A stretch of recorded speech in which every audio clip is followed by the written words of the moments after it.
a gente vê que o tema hoje ele é muito interessante. A gente percebe aí que a pandemia trouxe um cenário de profundas reflexões nas relações familiares, nas relações pessoais e principalmente das pessoas com relação ao futuro, né? Ao deixar de ser a pessoa quando ela passa para um outro plano. As pessoas parecem que tornaram isso mais real, mais efetivo e passaram a pensar muito na finitude. Então, já começando o nosso bate-papo, eu queria tascar uma pergunta já para a doutora, no sentido de como é essa questão atual, essa situação que a pandemia dispara. O testamento, ele realmente é uma ferramenta importante num planejamento sucessório? Boa tarde a todos e a todas.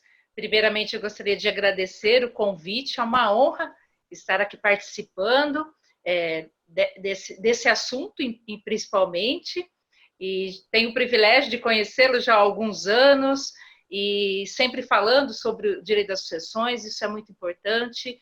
O Dr. Zé Rubens, ele tem um trabalho muito bonito aí, né, englobando todas as esferas do planejamento sucessório como um todo, não só testamento, e o testamento, ele é uma das ferramentas do planejamento sucessório. Eu costumo dizer que é uma maneira de você organizar a sua sucessão, porque ele é um ato personalíssimo de eficácia pós-morte. Neste momento pandêmico, como bem o doutor colocou, veio à tona essa questão da finitude, né? Nossa sociedade, ela não tem o hábito de planejar, tampouco quando vai se casar ou viver união estável, e principalmente pensar num planejamento morte, né? Quando nós falamos do assunto, acaba assustando. Mas a situação que nós estamos vivendo, nunca imaginávamos, né, estar passando por esse momento, trouxe à tona essa questão de um planejamento sucessório. Então, já há alguns anos, eu comentei com o Dr. Zé Rubens, já há alguns anos, há mais de 6 anos, já ministro curso sobre planejamento sucessório por testamento. E as pessoas, de uma maneira tímida, procuravam a saber acerca do assunto, nós, profissionais do direito, e agora ele está mais vivo, né? A figura do testamento está chamando um pouco mais a atenção. Então, o testamento, né, o testamento previsto pelo nosso ordenamento jurídico, ele é, sim, uma das ferramentas de planejamento sucessório super importante, e ele não dispensa nenhuma das demais formas de planejamento sucessório. Então, ele não é dispensável, mesmo que eu faça um outro tipo uma outra ferramenta de planejamento sucessório. Porque, na verdade, o Código Civil, quando nós estudamos o direito das sucessões, o Código Legislador ele é claro. Na ausência de um testamento, eu aplico a ordem de vocação hereditária. Então, a primeira coisa que o legislador ele busca saber quando falece uma pessoa é se ela deixou o testamento. Então, nós temos no nosso ordenamento jurídico a autonomia da vontade de testar, todavia limitada. Né? O sistema brasileiro limita o planejamento sucessório pelo instrumento testamento à legítima, metade do meu patrimônio, se eu tenho herdeiros necessários, eu não posso testar, terei então depois 50% que nós chamamos de disponível. Então, eu gosto muito, né? Sou suspeita em falar, porque eu sou uma apaixonada pelo direito das sucessões, e notadamente o planejamento sucessório pelo instrumento testamento. Por quê? Porque ele tem por certo sua eficácia pós-morte, um ato personalíssimo e irrevogável. Eu não preciso dispor do meu patrimônio agora, preciso ficar preocupada agora. Eu organizo como eu gostaria que ficasse pós-morte, sem seguir totalmente a ordem de vocação hereditária. Então, é uma oportunidade que nós temos de evitar litígio, de conversar com os herdeiros. Eu gosto muito de falar isso, o testamento não é só para deixar questões, né? Fica uma casa para uma casa para outra. Conversar o porquê que deixar algumas coisas, né, de ordem ética, até para a família. Então, eu vejo, sim, doutor, o testamento, a ferramenta testamento, como super importante aí na questão do planejamento sucessório. É verdade, porque tem muita gente que pensa que o planejamento sucessório ele se encerra, às vezes, na constituição de uma empresa, de uma holding, às vezes uma empresa patrimonial. E a gente percebe que o planejamento ele é muito mais amplo que isso, e até a gente percebe também que ele depende da relação entre as pessoas, as relações familiares, que vão definir essa questão da herança legítima, dos herdeiros necessários. Esses herdeiros Exatamente. necessários, quem são eles, professora? Então, pegando um gancho aí que o doutor falou, toda vez que nós falamos de testamento, de planejamento sucessório, realmente não é só uma holding, uma empresa, ou só uma doação em vida, ou qualquer outro tipo de instrumento mais elaborado, né? Mas cada caso é um caso, né, doutor José Rubens?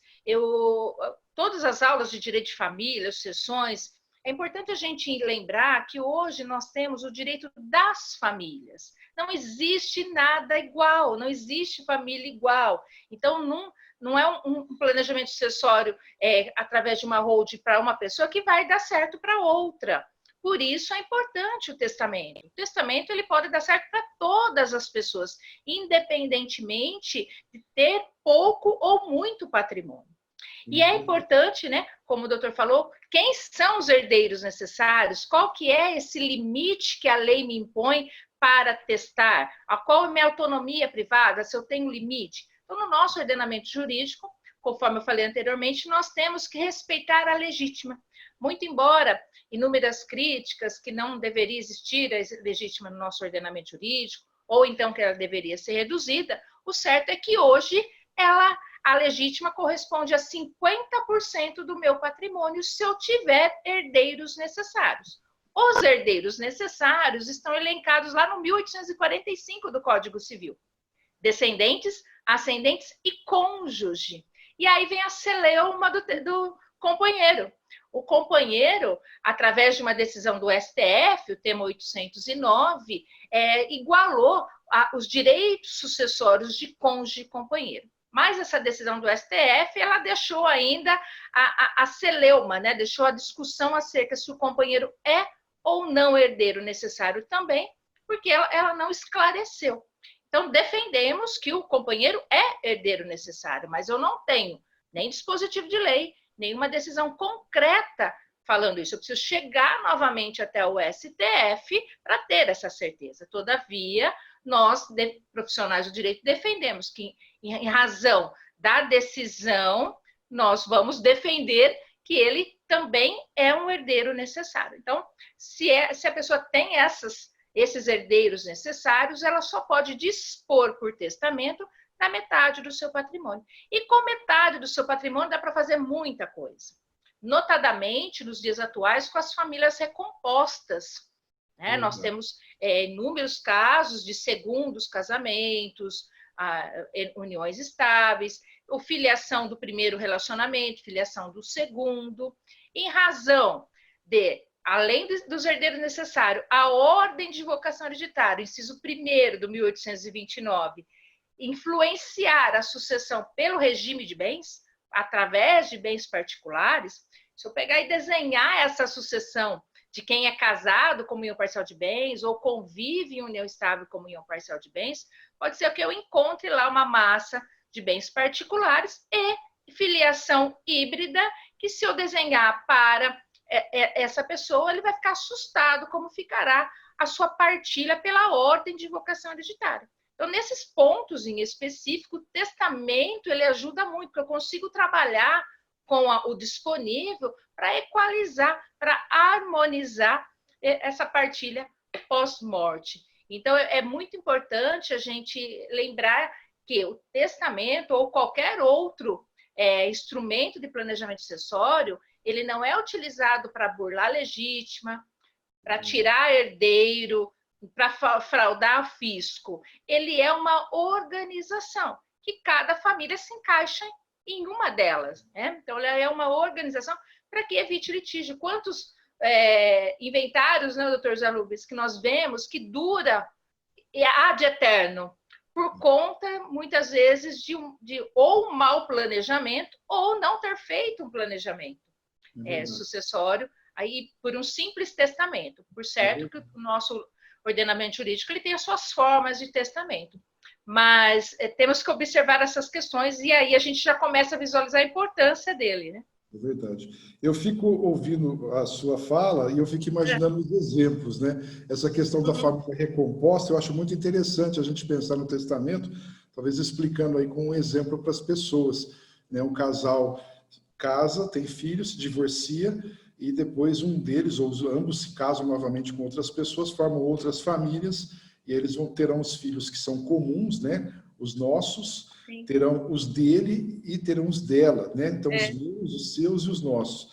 Então o testamento nesse igualar aí dos filhos que são únicos, exclusivos de um dos integrantes do casal, eles podem receber um tratamento diferente, porque durante o casamento, esse casal amealhou patrimônio, né? Por exemplo, o regime da comunhão parcial, em que o outro cônjuge ele vai ter direito à meação, e daquela meação, os bens, né? Falecendo esse outro cônjuge posteriormente, vai para os filhos comuns. Então, uhum. os filhos exclusivos, eles podem ficar numa situação ali de diferente tratamento. Então, o É. testamento ele pode servir para igualar esses cenários. É bem interessante. Quando você vai falando, a cabeça já vai pensando no exemplo aqui. Eu acho que Exatamente. Tem muitos casos que é um segundo relacionamento e o patrimônio todo que tem é fruto da partilha do primeiro casamento ou da primeira união estável, por exemplo.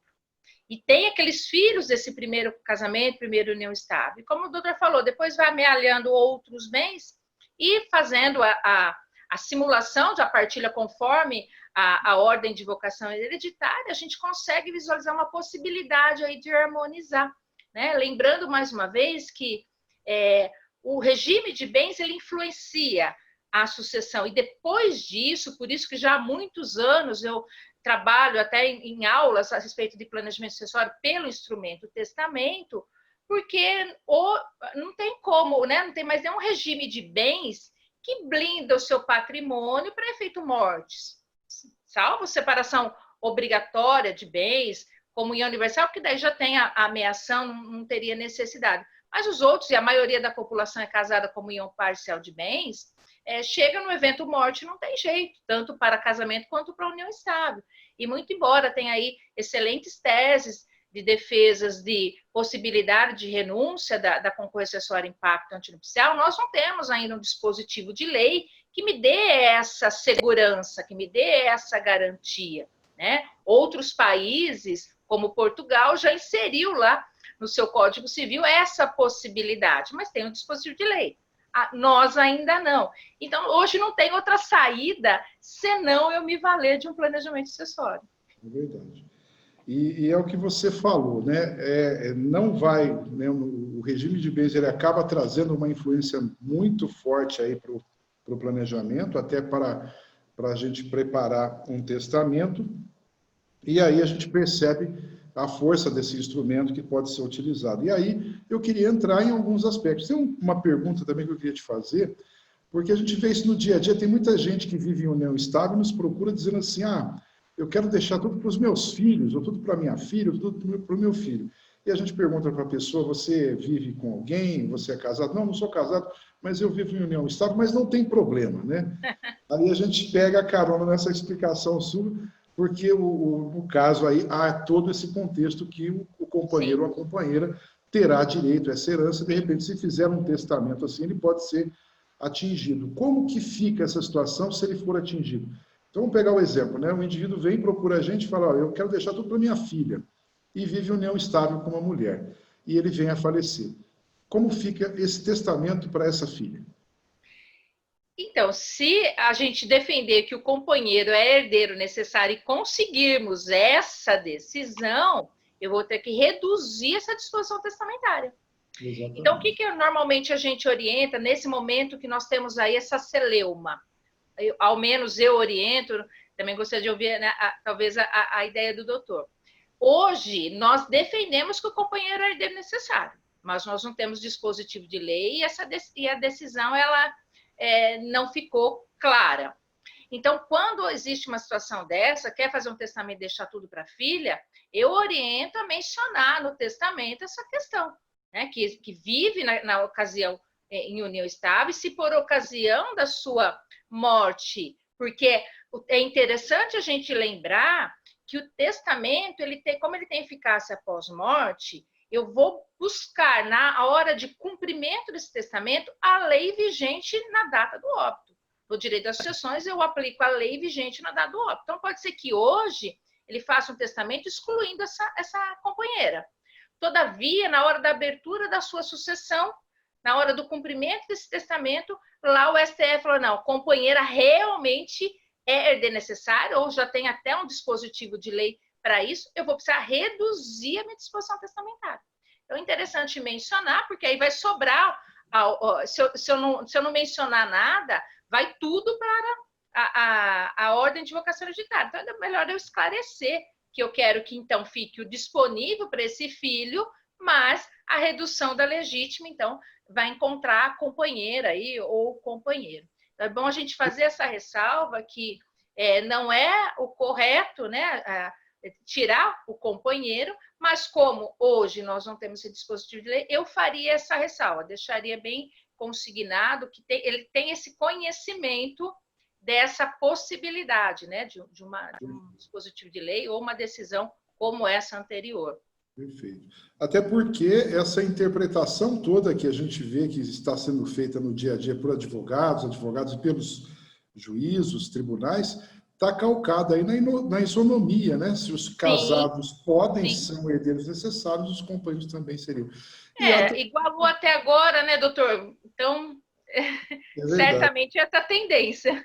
E é interessante no direito essa situação de pontos de vista diferentes, porque há também quem diga que a condição de herdeiro necessário depende de lei, né? Porque tem interferência do legislador, do Estado no patrimônio individual. Há essa posição que é bastante forte também, né? Forte, porque o 1845 ele é uma norma restritiva de direitos.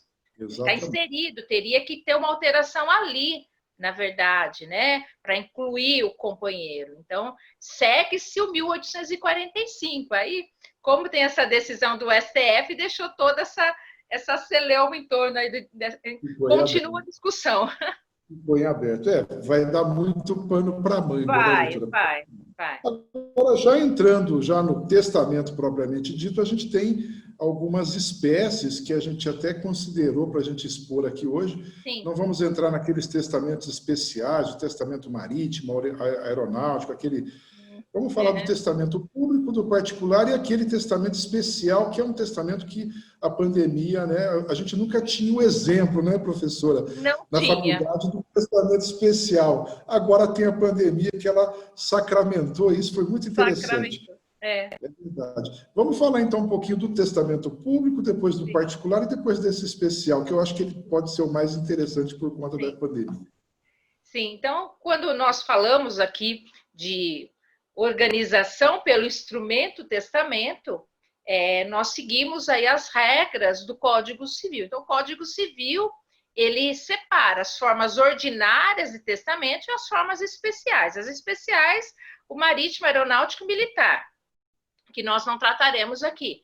Nós trataremos das formas ordinárias de testamento, que é o testamento público, o particular temos o cerrado, né? O testamento público é o que, na verdade, a gente mais orienta, porque ele não é que ele é público porque todo mundo toma conhecimento. Ele é público porque ele é feito perante um tabelião de notas que tem fé pública e ele, então, ele tem uma segurança maior na sua questão de conservação, porque uma vez que eu fiz um tabelião de notas, eu tenho ali esse instrumento e caso eu perca, por exemplo, o meu traslado, está lá guardadinho, né? Eu tenho cópia a qualquer momento. Então, o testamento público, ele tem a sua formalidade. Todas as formas ordinárias de testamento, elas têm os requisitos, né? Os princípios de forma do Código Civil. O testamento público, ele só pode ser feito perante o tabelião de notas ou seu substituto, na presença de duas testemunhas. Então, ele tem um ato que eu chamo de unicidade. Tudo ao mesmo tempo. Ele é lido em voz alta pelo tabelião perante o testador e as duas testemunhas. Então, todos têm que estar presentes.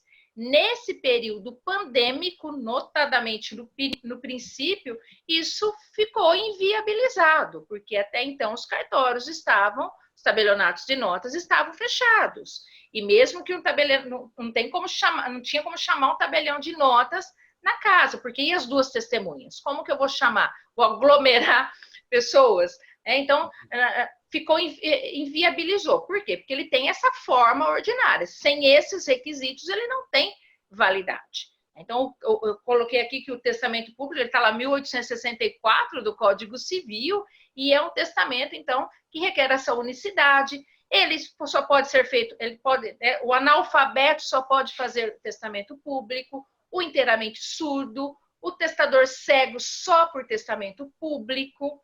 Então, ele é um instrumento, né, que eu tenho, inclusive, o tabelião que ofere a capacidade cognitiva do testador, que consegue ter essa visualização na hora de que ele está expressando a sua vontade, e feito, então, perante o tabelionato de notas.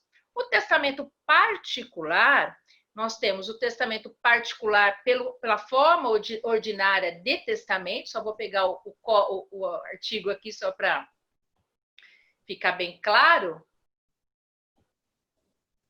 Eu gosto de...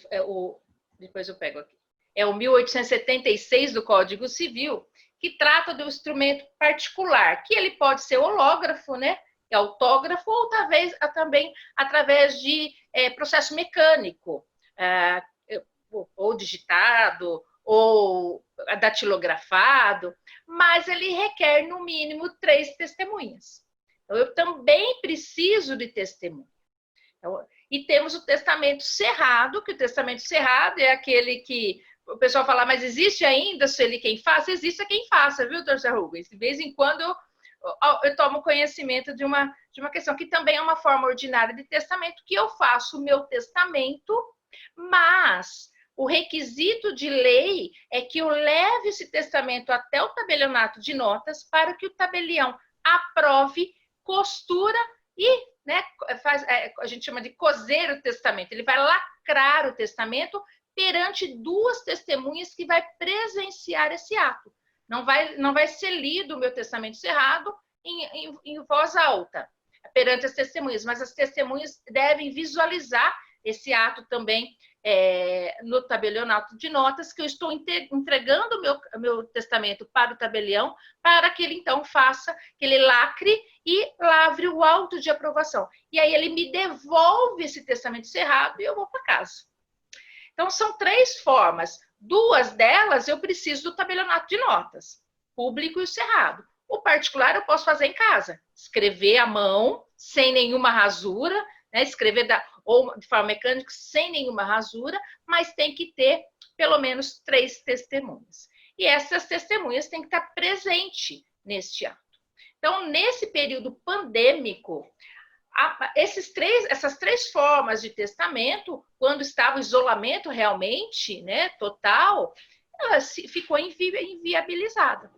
E como o doutor Zé Rubens comentou, nós temos um dispositivo do Código Civil que estudamos na faculdade, falamos antigamente em cursos, e ninguém dava muita importância, que é o 1879 do Código Civil, que trata de testamento em circunstâncias excepcionais.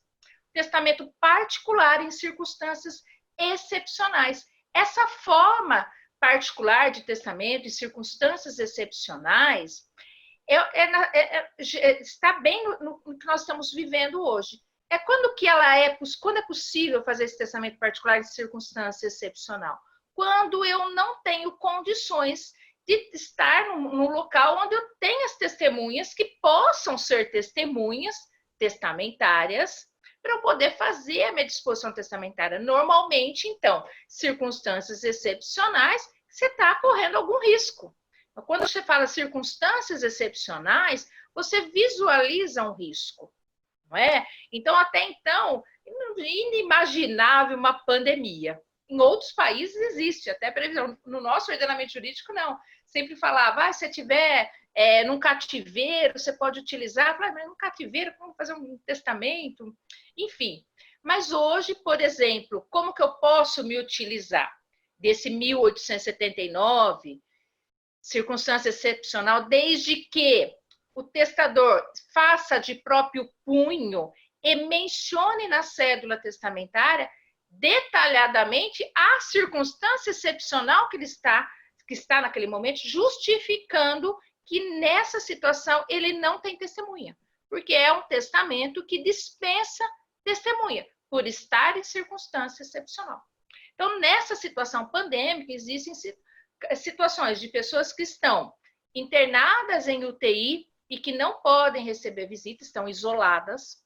Pessoas, inclusive, que estão isoladas em casa, sem poder receber visitas. Temos muitas pessoas, né, do grupo de risco que não pode receber visita, e não só pessoas portadoras do Covid-19 ou, né, que estão no grupo de risco que podem pegar, mas pessoas com outras comodidades que foram tratadas. O médico falou: você vai para casa, mas você tem que ficar isolada porque você é vulnerável a contrair esse vírus. Então, essas pessoas estão aí, que nos procuram muitas vezes preocupada, porque agora a gente consegue o WhatsApp, a gente consegue se comunicar, preocupadas com a finitude. Como que vai fazer? Porque nós estamos vivendo numa situação que ninguém sabe nada. Então, por esse motivo, nesse período, olha, o 1879 pode resolver. Ele tem um detalhezinho que é importante a gente mencionar, que o Código Civil dispõe o seguinte: que, então, em circunstâncias excepcionais, desde que de próprio punho e mencionada na cédula testamentária, o juiz poderá aplicar, poderá fazer cumprir essa disposição. Esse juiz poderá é o que a gente deve, então, orientar os clientes que querem se valer dessa cédula testamentária. Tem que estar bem detalhado na cédula testamentária. Eu acredito que, em torno de toda essa situação, nós não teremos problemas de cumprimento nesse testamento, porque vai ficar a critério do juiz, porque, de fato, é uma questão mundial. E o que está lá no Código Civil, não tem como o juiz negar o cumprimento de que tem um dispositivo de lei permitindo. Então, a cautela é tomar esse cuidado de especificar realmente ali na cédula testamentária a circunstância. Então, esse testamento particular do 1879, ele dispensa testemunha. Os demais formas testamentárias, pública, cerrado e particular, ele requer testemunha e todas as suas formalidades. É certo, doutor, que tem se cogitado, mas não poderia ter testamento por vídeo, mas se não tiver testemunha nos outros, tem decisões já que dispensaram, tem decisões flexibilizando regras, mas não dispensando regras, né? Então, que fique bem claro, haverá sim uma evolução a partir de agora, mas ainda a gente tem que tomar sempre cautela. Eu acho importante essa colocação sua, porque a gente vê isso, né? Com essas tecnologias, a gente vê que é muito mais fácil ligar o celular, gravar um vídeo, até um áudio, mandar para alguém, seria a minha disposição de última vontade, mas realmente tem que dar esse alerta, né? Hoje a lei não permite isso. Sim. Até porque o testamento, né, me parece que é o ato mais formal que existe, mais solene. Exatamente. Do direito brasileiro, né? O casamento em primeiro lugar, e depois o testamento em primeiro lugar e depois o casamento, né? Então, é muito interessante isso. Mas eu percebo também que pode ocorrer alguma mudança legislativa, até para a gente ter essa evolução nesse mundo tecnológico. Exatamente. Talvez permitindo, né, o testamento por videoconferência.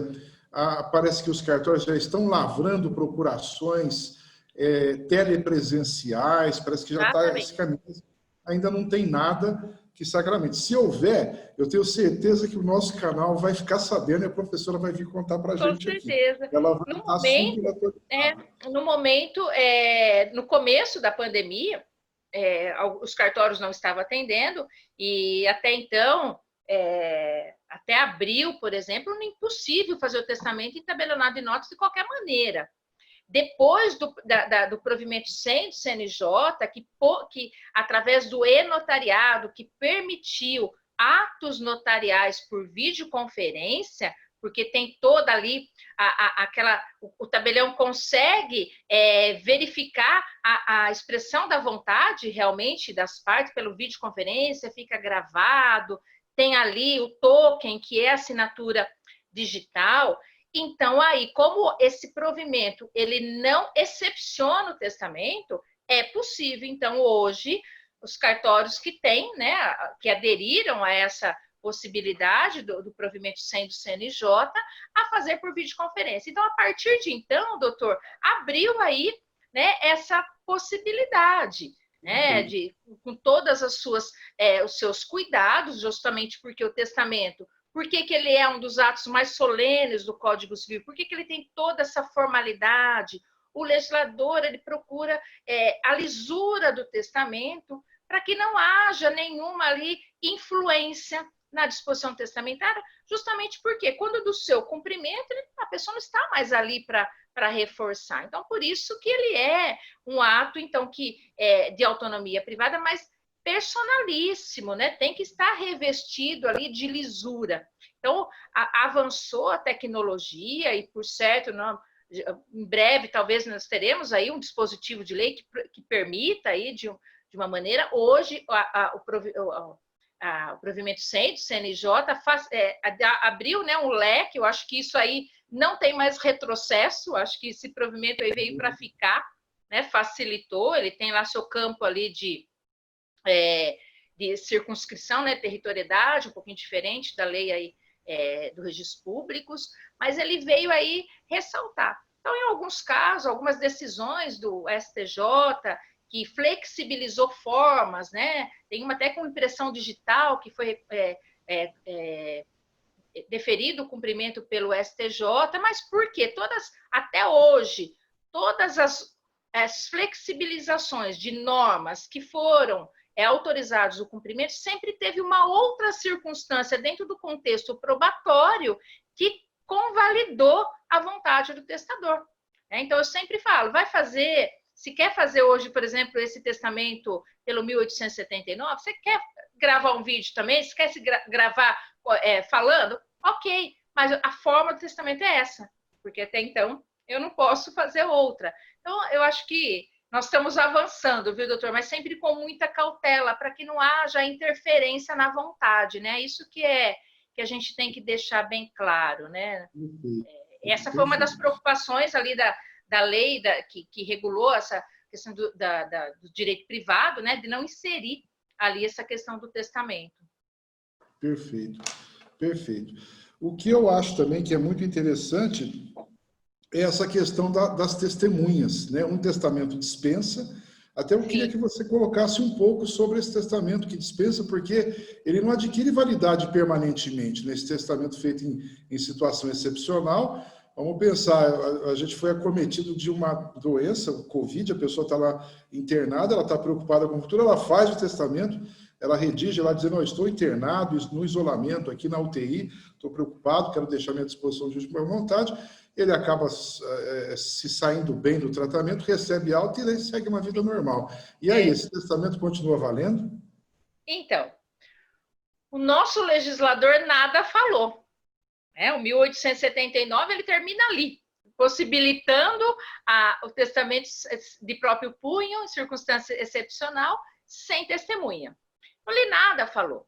Existe, até no meio aí jurídico, essa questão se ele tem caducidade caso cesse a circunstância excepcional. Então, quando o legislador tratou lá no 1879, não tem dispositivo ali dizendo da caducidade desse testamento se cessar a circunstância excepcional. Tem essa possibilidade quando o legislador tratou lá dos testamentos especiais. Lá nos testamentos especiais, ele dispõe, se cessou a circunstância lá do marítimo, por exemplo, então lá em alto mar eu fiz o testamento, mas se eu voltei e não estou mais em perigo, eu devo fazer um outro de qualquer das formas ordinárias no prazo de 90 dias, sob pena de caducidade daquela disposição testamentária. Então, em razão dessa, né, que ele tratou lá no especial, mas não falou nada aqui, por lei não tem. Já foi matéria de estudo na 7ª jornada de direito civil, salvo engano, enunciado 611, que orientou que deveria também aplicar ao 1879 o prazo de caducidade contado 90 dias a partir da que cessou, né, essa circunstância excepcional. Mas é um enunciado, né? Nós não podemos usar ali a regra do testamento especial. Então, o que eu oriento? Vai fazer hoje esse testamento? Está nessa circunstância excepcional? E se Deus quiser, não precisará usar, cessará a circunstância excepcional e dará tudo certo? Faz um outro, de uma das outras formas de ordinário testamento, ou transforma esse do 1879 num particular, realmente, chama as testemunhas ali, né, as 3 testemunhas, e faz toda essa formalidade. Então, por cautela, a gente orienta dessa maneira, mas nós não temos dispositivo de lei que vai dizer firmemente que esse do 1879 ele tem a sua caducidade caso cesse a causa excepcional. Então, ficou, né, é uma discussão realmente acerca disso, então a gente tem hoje que tomar cautela a respeito desse testamento. Perfeito. Não sei se eu consegui ser clara, doutor. Foi sim. Não havendo lei, né, é preferível, então, que a pessoa confirme para que ela não tenha aí a dúvida do não cumprimento do testamento posterior. É um tratamento mais ou menos semelhante aos testamentos especiais. Sim, sim. Né? Eles precisam lá de uma confirmação posterior, senão gera caducidade. Né? Então, exatamente. Então, assim, se não acontece, porque o que a gente fala isso? Porque as pessoas acabam... eu costumo sempre dizer, doutor, que a gente não pode fazer nada muito feliz nem muito triste. Não, a gente faz coisa errada, né? Então, às vezes, naquele desespero, pode fazer alguma disposição testamentária ali, e depois que passa a situação, acaba esquecendo que fez aquele documento. E como o legislador não delimitou um prazo, até então eu não tenho, pode ser também que venha ter alguma alteração de lei, mas até então nós não temos... É importante a gente esclarecer quem nos procura, né, doutora? Isso que é importante também. Se nós somos procurados aí por meio virtual, que nós podemos atender, explicando como funciona, a gente já orienta. Olha, cessou, você pode fazer ele de uma outra forma de testamento, refletir, né? Então, eu acho que isso é importante a gente deixar consignado também. Por certo que... não tem o dispositivo ali, né? Perfeito. Agora, a presença das testemunhas parece que é uma diferença nos testamentos em que são exigidas. No público, parece que elas têm uma finalidade específica e, no particular, elas têm um outro requisito. Explica um pouco disso para a gente, para as pessoas entenderem. No testamento público, o Código Civil anterior pedia 5 testemunhas, o Código Civil atual 2. Essas testemunhas do testamento público, então, eles vão participar daquele ato da unicidade. Eles vão ouvir o tabelião, ler as disposições testamentárias e eles vão ver e ouvir e presenciar que o testador estava ali, que ele confirmou a sua vontade.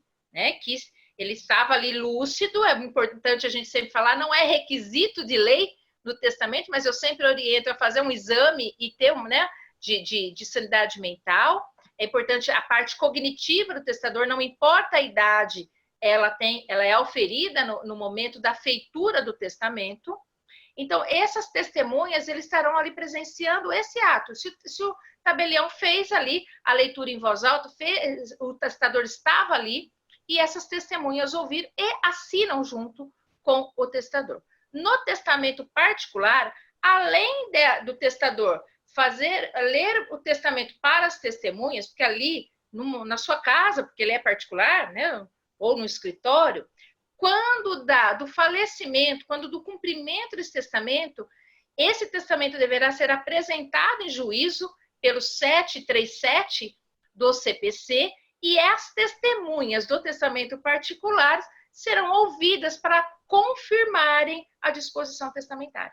Então, a diferença de um e de outro é essa. Por isso que na vida prática, na medida do possível, dependendo do cliente, eu prefiro que faça o público, porque aí eu não preciso depois da testemunha para me convalidar.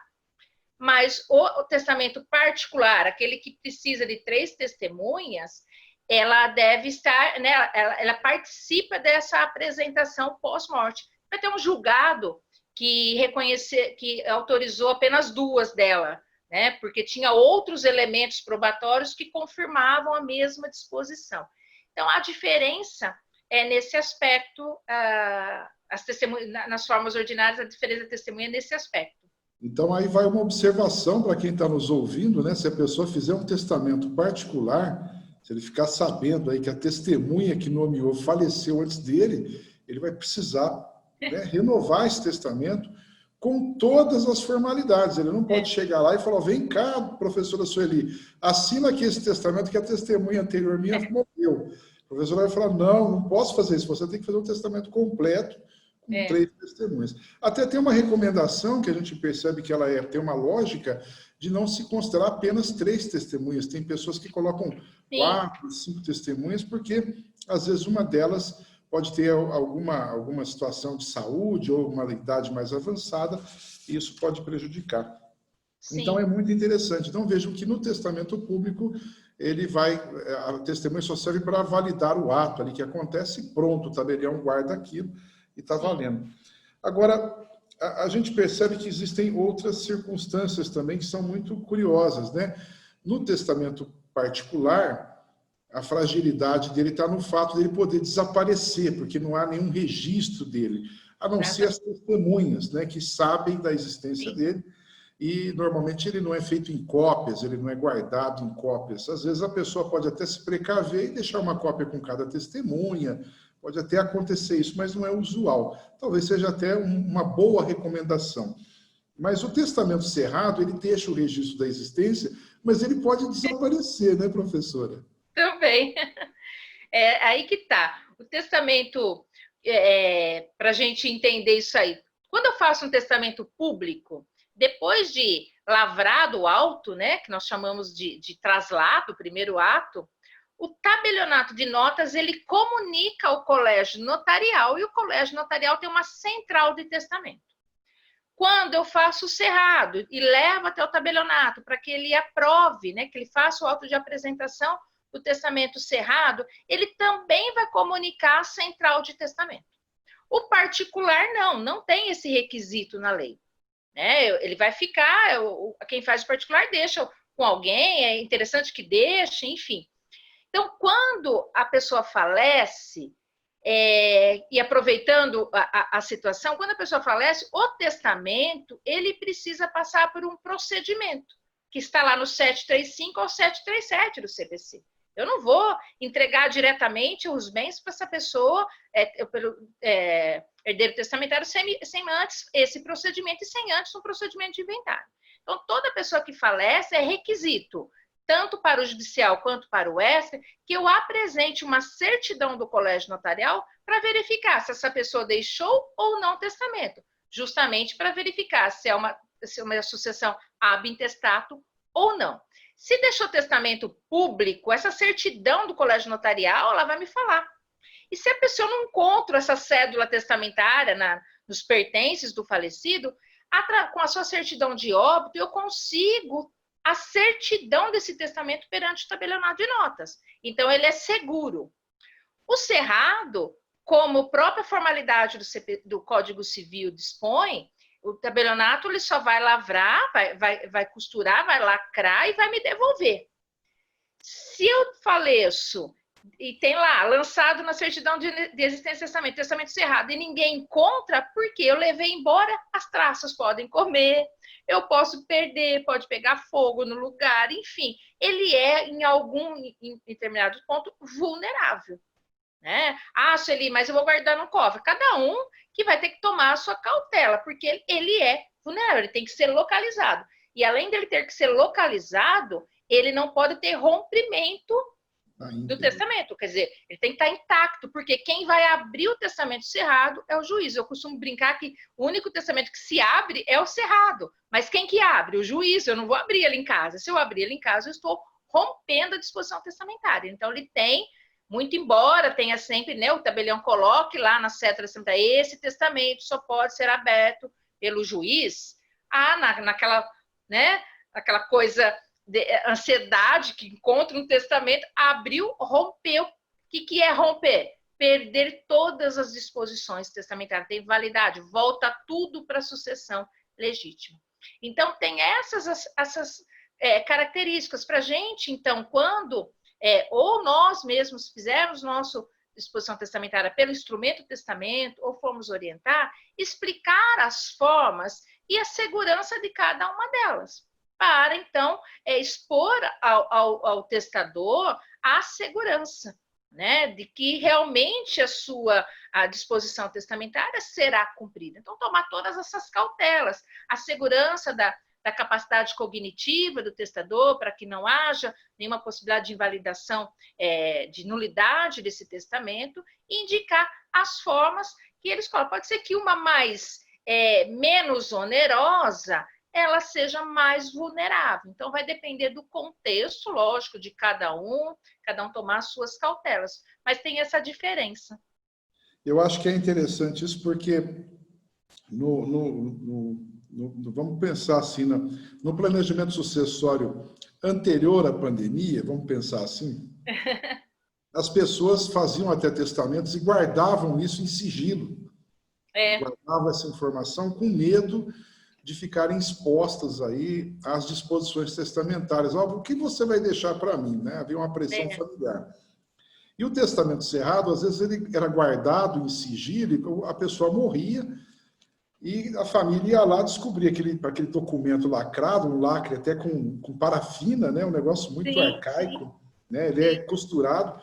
E a pessoa lá, na curiosidade dela, ela abria o testamento, então o testamento ali se desfazia, não podia mais ser cumprido, né?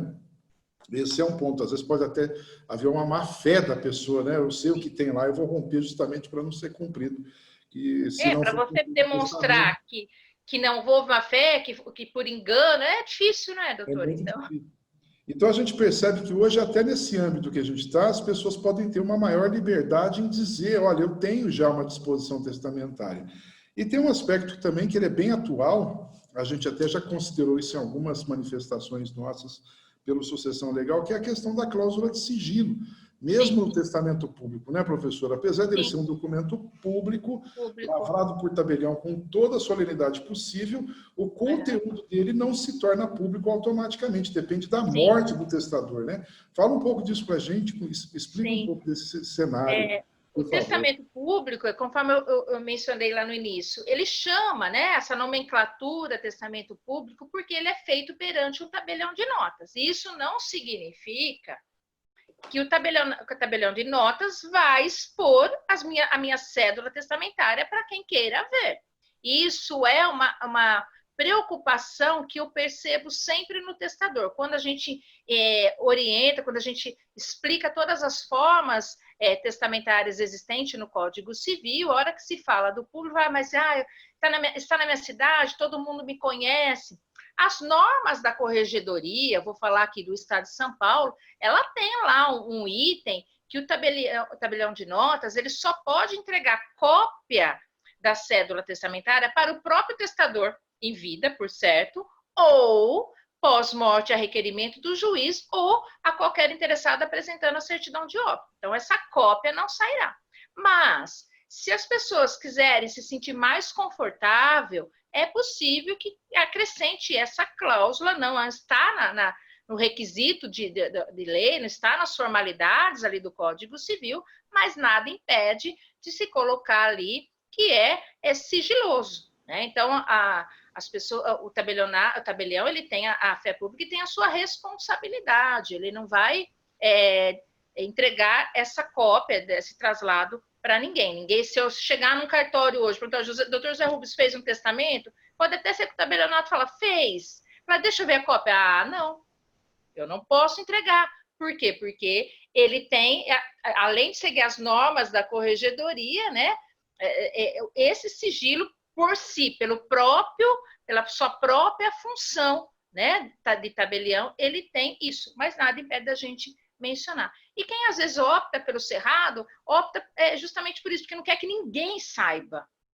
Só que aí a gente fica naquela questão vulnerável, né? Então, já ouvi pessoas falar, eu sou empresário, eu gostaria de colocar algumas questões no meu testamento, mas eu quero fazer o cerrado justamente para que não corra nenhum risco de nenhum investidor, inclusive, saber.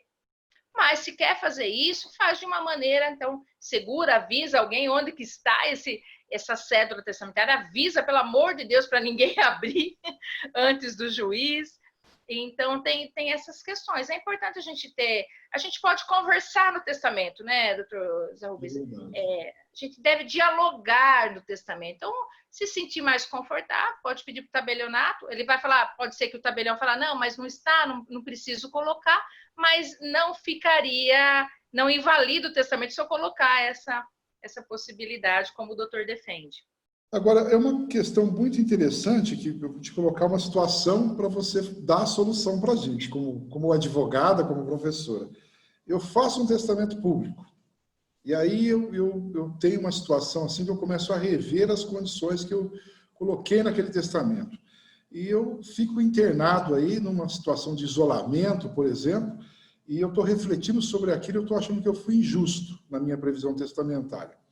Eu posso revogar esse testamento público com esse testamento especial, ou seja, eu posso pegar um tipo de testamento e revogar outro? Como é isso? Ou só o testamento público revoga o testamento público? Como fica essa situação? Então, o Código Civil, ele dispõe que o testamento, então, ele é um ato revogável e eu posso revogar um testamento por outro, mesmo que de outra forma, desde que estando dentro das formas ordinárias de testamento. Né? Estando essa possibilidade ali. Então, se esse testamento, na circunstância excepcional, ele é garantido, ele é aceito, ele poderia ali mencionar essas questões. Se ele não mencionar, eu vou ter 2 testamentos. Vou ter o anterior e vou ter esse. Que tem isso também na sucessão testamentária. Se eu fizer um outro com umas questões diferentes, mas não revogar totalmente o anterior, eu vou ter 2 testamentos. Né? Então, o Código Civil, ele me permite que eu revogue por uma outra forma ordinária de testamento. E muito embora esse seja excepcional, ele está ali elencado, né, junto quando o legislador trata das formas ordinárias. Então, no exemplo que eu dei, se eu tiver um peso de consciência, porque eu fiz um testamento, eu posso lá... Na hora da tristeza ali... consultar os meus botões, a minha consciência, falar, nossa, eu fui injusto aqui com essa pessoa. Injusto, Olha, tá vendo? Ali na hora que eu mais precisei, mas está isolado, né? Ninguém pode ver. E às vezes é naquela hora que a pessoa que a gente está assim, mais afastando é a que mais ajuda, né? Então, aí refletir sobre isso, né? De repente, nesse momento. Sim, é um momento. Nós estamos passando por um momento de reflexão, né? Desde março, nessa situação, o que a gente espera da humanidade? Né? Vamos colocar um voto de confiança, que as pessoas mudem, reflitam mais, né? Evitem, né? Lógico, a gente está vendo muita coisa aí que a gente não gostaria de falar, meu Deus, já estamos passando por uma situação e as pessoas ainda não mudam. Mas aí terá, né, pessoas que vão mudar, que de repente ali, como o doutor falou, fez de uma maneira, mas aí refletindo agora, nesse momento, pensa ser injusto. Então, sempre há tempo. E essa é a beleza também da sucessão testamentária, desde que, por óbvio, feito aí dentro das formalidades. Porque a gente sabe, né, doutor? Nós já vimos até na mídia situações que pessoas escreveram um simples escrito que não deu para aproveitar para nada, né? Então, aí que entra a importância de consultar um profissional, de a gente propagar mais que o testamento ele não é aquele mito, né? Não é aquela barreira, muito pelo contrário, ele vai organizar, vai resolver. Eu não preciso só no testamento só falar de bens, de patrimônio. Eu posso lá tratar de questões existenciais, eu posso ali no testamento nomear ali um curador especial por um filho que eu tenha com deficiência, né, um administrador para os bens dos filhos. Enfim, tem inúmeras situações que eu posso estar ali, pensando nesse momento, que nós estamos focando nesse momento, preocupada, como que ficará? E às vezes a pessoa não sabe. Né? Então, esse instrumento, ele pode ser um instrumento né, simples, lógico, revestido de toda a formalidade, de requisitos de lei, mas que ele pode ajudar muita coisa, né? Ele pode resolver essas questõezinhas aí, sem ser só a questão, ai, deixa uma coisa para um ou para outro, né? Eu achei muito pontual, muito oportuna a sua colocação, que a gente vê muitas pessoas que, no momento do rompimento de uma relação, principalmente aí, né, num divórcio, numa separação, com filhos menores, às vezes, Sim. e são empresários, empresárias, e a pessoa fica naquela dúvida, né? Se eu faltar, o meu ex-marido, a minha ex-mulher vai entrar na empresa, cuidar dos filhos, eu não quero isso. Então, aquela preocupação, a pessoa tem uma solução muito simples, é fazer o testamento, então, nomeando ali as pessoas que vão cuidar daquele patrimônio enquanto os filhos Sim, são sim. menores. Né? Até para garantir uma, né, uma educação, para poder realmente, né, ou enquanto essa criança não atinge a maioridade, ou principalmente naqueles que têm algum tipo, algum eventual.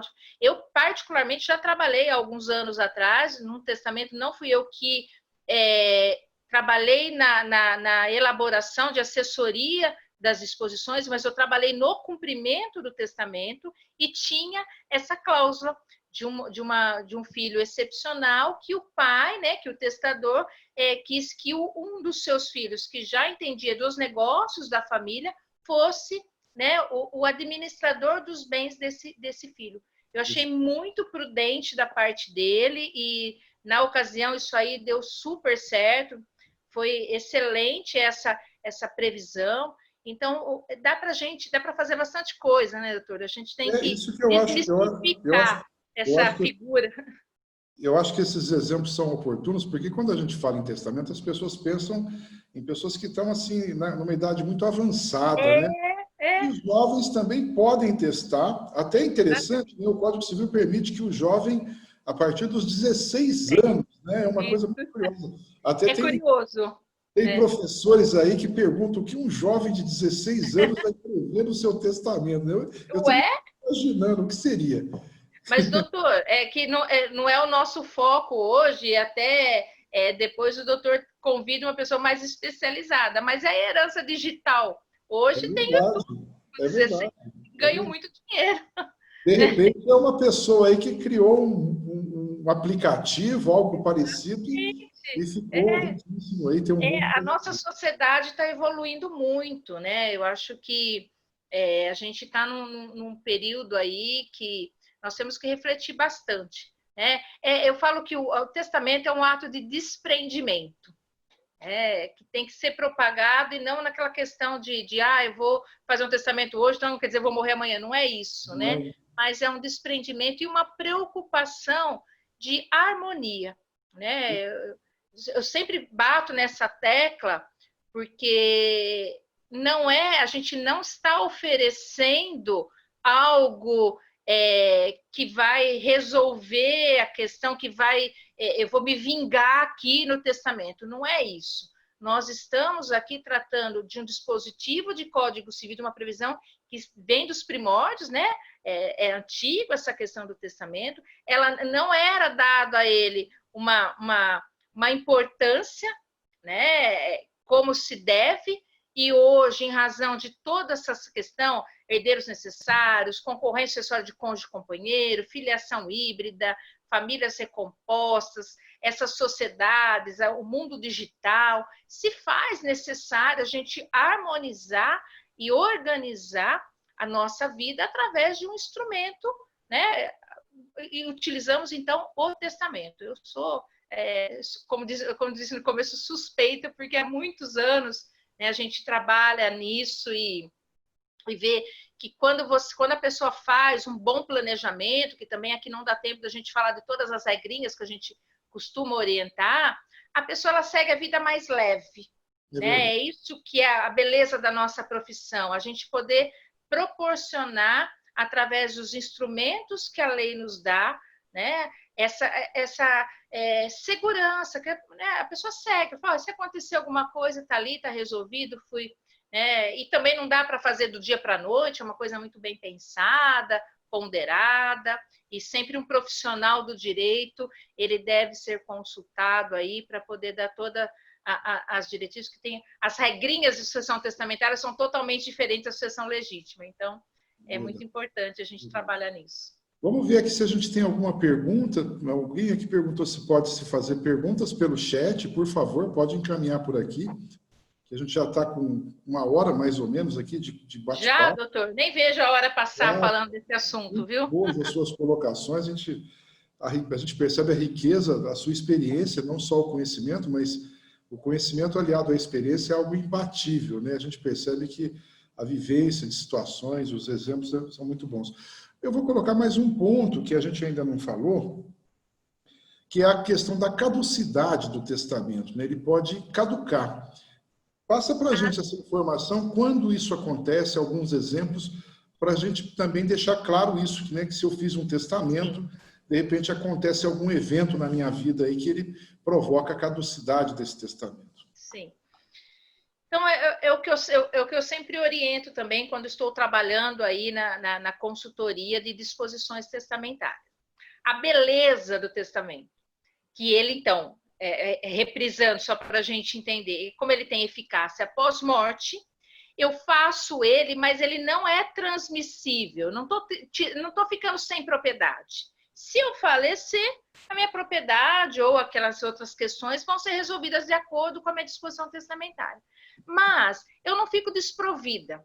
Então, pode ser que eu tenha feito um testamento, seja ele por qualquer das formas ordinárias que nós falamos aqui, mas que, por exemplo, em vida eu precisei vender o patrimônio para tratar da minha saúde, por exemplo.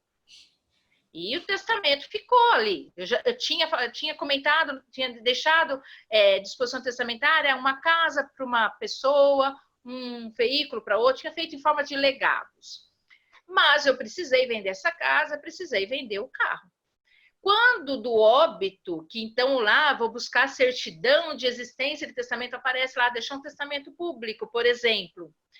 Vou lá pegar a cédula testamentária, está consignado. A casa na rua X para José, o carro Y para o João.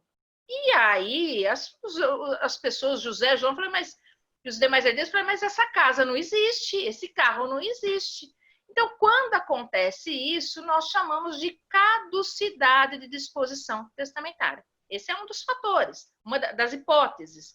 Então, toda vez que eu faço um testamento, eu faço ele para uma eventualidade morte, mas eu posso dispor de todo o meu patrimônio. Se eu dispor de todo o meu patrimônio que estava consignado no testamento, caducou minha disposição testamentária. Então, se eu tinha uma casa, um carro, vendi e comprei outra e a outra não está consignada no testamento, eu nem fiz essa previsão de substituição, caducou as outras duas disposições e prevalece aquela. Uma outra possibilidade de caducidade é se eu deixar para uma pessoa que o testamento eu deixo para o José e quando do meu óbito, José já não existe. Então, aí não tem para quem deixar, salvo se eu fizer substituição testamentária, que aí entra a figura do profissional do direito para orientar a fazer essas previsões.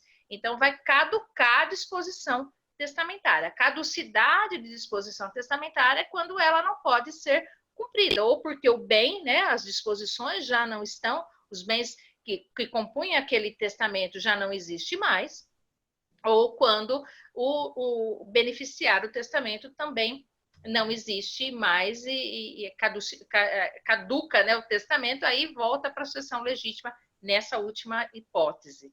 Que são as duas mais, né, são as mais importantes aí. E tem o problema também do novo herdeiro, né? Eu faço uma disposição testamentária e tem um novo herdeiro. Por exemplo, eu faço um reconhecimento de filiação depois. Isso é problemático. Isso também faz um problema grande aí para o testamento. Tem sim, doutor.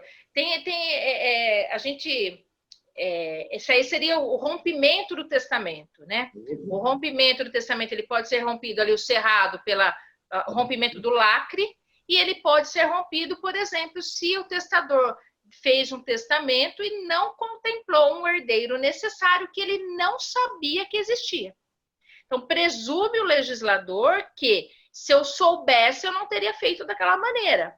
Então, se eventualmente tem um outro filho que é reconhecido pós-morte e que, de fato, o testador não tinha conhecimento, rompe a disposição testamentária, perde tudo, volta tudo para a sucessão legítima. Então, a gente sempre orienta também a fazer alguma cláusula no testamento prevendo essa possibilidade aí, notadamente quanto ao disponível, né? Perfeito. A gente tem uma pergunta aqui, eu não sei se eu entendi ela, professora. Fala assim: se fizer um testamento conflitante com uma carta de sentença feito quando de uma separação ou divórcio, o que fale, a carta de sentença ou o testamento? Mas eu também não... Eu também não entendi, porque me parece que a carta de sentença deve ter alguma disposição patrimonial e talvez o testamento não está considerando. Talvez a pessoa faça um testamento e deixe algum bem e depois faça o divórcio e já não tem mais aquele bem. Pode ser que seja isso que ele quis dizer, né? Não sei. Ou até que no divórcio houve alguma previsão de divisão do patrimônio e aquilo, né, tem que se olhar como vai ser tratado no momento que a pessoa, o testador, morrer, né? Que a abertura da sucessão vai considerar o patrimônio dele existente na data do óbito, não é verdade? Na data do óbito. Perfeito. Perfeito. Eu não sei se a gente conseguiu ser claro para o Oscar, que fez a pergunta para a gente aqui. Talvez depois a gente precise esclarecer isso com alguns outros detalhes aí do caso concreto. Sim. Né? Mas se alguém tiver mais alguma pergunta, a gente fica à disposição, por favor. Eu acho que foi muito esclarecedoras as suas colocações, muito claras as suas posições, é muito bom ter essa visão tão não é simples, mas bem acessível, vamos dizer assim, do testamento. Eu acho que a gente precisa ser bem clara e realmente simples, né, doutor? Porque as pessoas precisam disso, saber que é um instrumento importante, eficaz e simples, né? Eu não preciso fazer nada muito elaborado, não, desde que eu faça ele claro, que ele seja cumprido sem... Eu até gosto de falar isso, gente, não vamos inventar muita história em testamento, não, vamos fazer a coisa clara, para quê? Porque tem que estar, né? O legislador tem que... O juiz precisa entender, as partes precisam entender, vamos fazer de uma maneira simples, simplificar a nossa vida usando os instrumentos que o ordenamento jurídico nos dá. E realmente a matéria tem muita coisa, né, doutor, para ser falada. E acho que os pontos importantes, não toquei aqui em questões de paralelo ao testamento, eu sempre falo, pode ser feito um seguro de vida, uma outra coisa, não é o campo aqui. Mas eu acho que se ficássemos aqui, né, teria mais horas para falar de testamento, mas eu acho que são questõezinhas assim, importantes que a gente tem que sempre ficar atenta, né? Não deixar fazer de uma forma correndo, verificar todas as regrinhas e usar ele não só para que desmistifique que ele não é para grandes fortunas, eu não preciso ter muitas coisas, muito pelo contrário. É verdade, é verdade. Professora, muito prazer em tê-la aqui com a gente. Fiquei muito feliz em ter aceitado o convite. É convidadíssima para outras aulas como essa.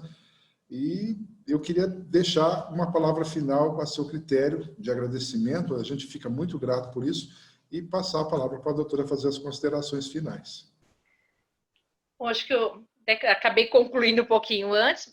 Agradecer novamente a oportunidade de usar esse canal para falar desse instrumento de planejamento sucessório tão importante, falar da importância do profissional do direito na orientação ao testador, em fazer, porque nós podemos, né, trabalhar nessa orientação das disposições testamentárias. Então, agradecer imensamente aqui por essa abertura, aos colegas que participaram. Eu vi rapidamente aí que tem alguns colegas que já foram, eu não chamo de alunos, eu chamo também de colegas de alguns outros cursos em São Paulo, porque nós estamos sempre trocando ideias, né? Não costumo me colocar na condição de professora, mas de um colega, né? Estamos todos na mesma situação, um aprendendo com o outro. E deixar isso também para que todos nós, né, divulguem essa possibilidade de feitura de testamento, divulgue a questão do planejamento sucessório, mas divulgue de uma maneira correta, que ele não serve para blindagem, porque quando a gente fala blindar, a gente está escondendo. Ele serve para organizar, para deixar as pessoas conduzirem sua vida com mais tranquilidade. Se a gente puder ser pacificador, evitar litígio, evitar que pós-morte os bens deteriorem, os bens se percam e as famílias se rompam, através de um bom planejamento, através de uma boa consultoria, né, de conscientizar, no caso aí, o testador, para que tenha essa harmonia depois familiar, eu acho que a gente já está fazendo um grande bem para a sociedade e para a nossa profissão. Então, esse é o recado que eu gostaria de deixar a todos.